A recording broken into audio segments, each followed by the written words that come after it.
My name is Dean Brouder, and welcome to Let's Talk. I am the Drug and Alcohol Resource Coordinator for Methuen Public Schools, and my job here today is to inform you about what's going on in Methuen Public Schools. Today we have a very special guest. His name is John Crocker, and he's head of guidance. Welcome, John. Thank you. Good to see you. Welcome. John, could you give us a little of your personal background before you came here? Sure. So I started out in mental health. I worked for a group called, who are now called Triumph Center, and we did social skills counseling for students who have autism spectrum disorders. A lot of my work at that time was done with elementary and middle school students. After that, I started to look into moving into the school system, and I started in Methuen 6 years ago as a guidance counselor.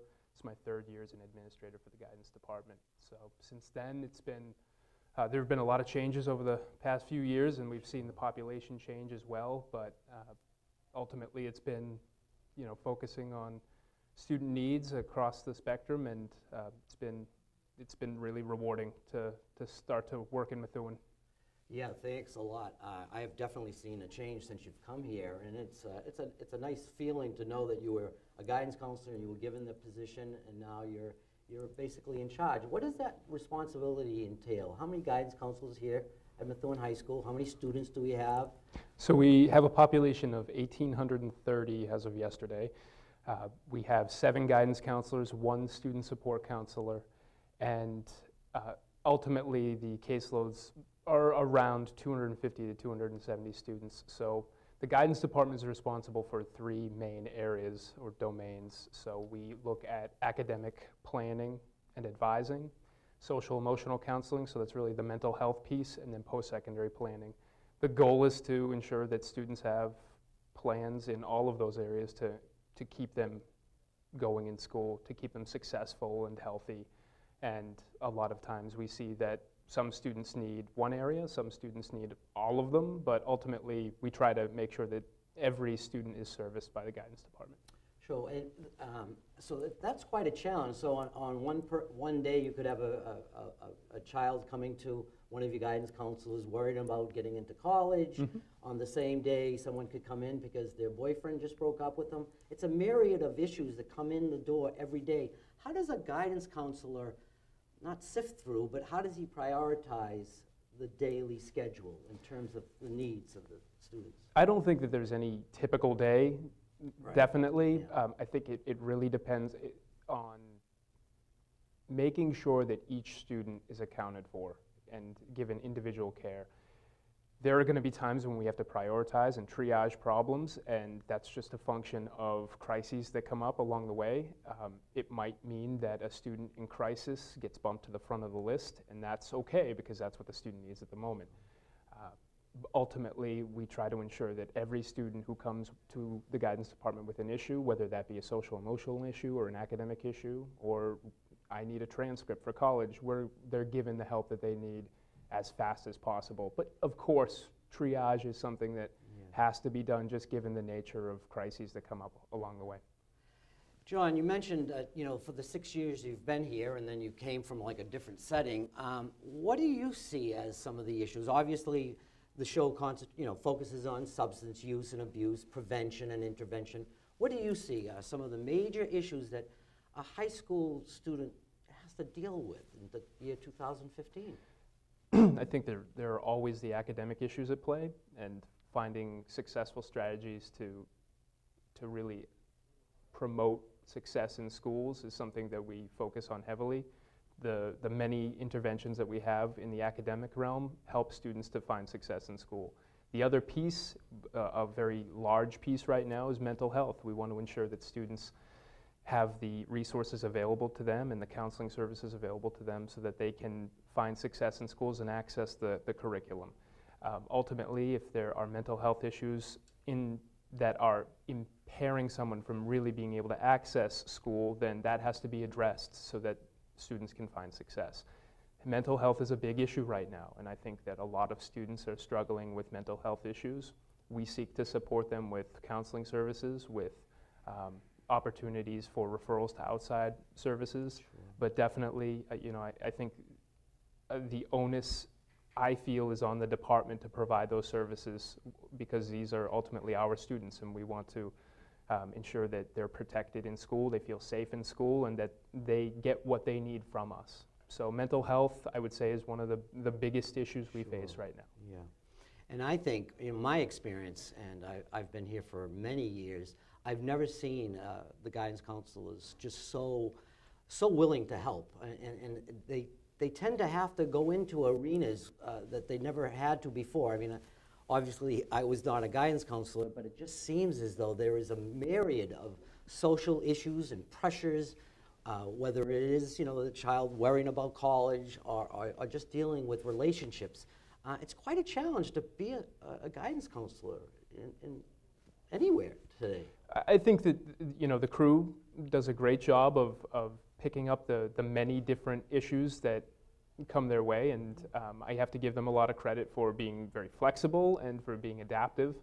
There are a lot of needs in this district. There are a lot of students who require support, and the guidance counselors have done a great job of really answering the call to provide that support, along with a lot of, it's a joint effort. It's not the guidance department on its own. It's the entire administration, all the teachers, all the support staff, all collaborating and consulting with each other to find success with students. And I think that's one of the key pieces with the guidance department. Is it's one area among many where communication can go on about students, and where we get to collaborate about student success. And that's very difficult, isn't it, John? When you have confidentiality issues, you have anonymity, there are boundaries of professional decor. How do you develop a system of trust with the guidance counselors reaching out to resources? Because it's not easy. We're dealing with some very, very personal, sensitive issues. How do you walk the line? Or how do you do that? I think there are very clear ethical guidelines that we have to follow, and there are some things that are confidential that must remain confidential, and we definitely collaborate with parents and with students to release information only when they're comfortable and only when we receive consent. Sometimes we know that it's going to be important for parents to reach out to outside services, and we'll make recommendations to do so, but we would never breach confidentiality if we didn't have consent to do so. So I think that there are very clear guidelines that we follow, but parents are very good about knowing when to take referrals seriously and when to really seek out support services for their children. Quite a challenge. Could you talk a little bit about your adjustment counselors? What's the difference between a typical guidance counselor and an adjustment counselor? We have one student support counselor, and her role is to provide critical support when we have crises come up. She does do ongoing counseling with some students. The difference, really, to be honest, is because we are approaching a point where the mental health needs of students, it would be irresponsible to have one person take care of that. And so in a support capacity, the student support counselor is able to really augment the services provided by the guidance counselors and work with specific populations that need some oversight that we want to target. Specifically, we have programs in the building where we'll identify students in need and at risk, and we will have the student support counselor work with those students.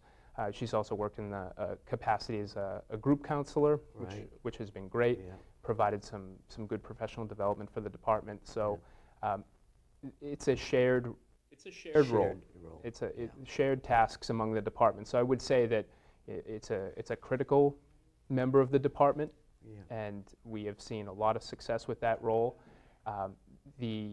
There is no one person in the department that can handle the gravity of situations that come up. Right.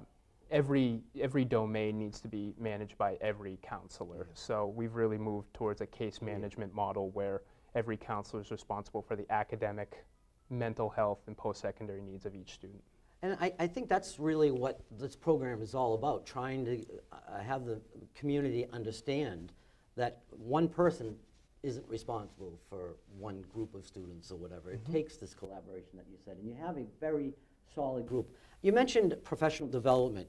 We're on a couple committees where we're looking at grants and whatever for substance abuse. Professional development, if you could have a wish list in terms of giving your department more skills to deal with the ever-changing issues that students bring in, what comes to your immediate? It's always important to keep mental health skills sharp and to continue to develop in that arena. So I think that continuing to pursue professional development opportunities in the realm of mental health, different strategies that we can provide in schools that, because it's a different kind of setting.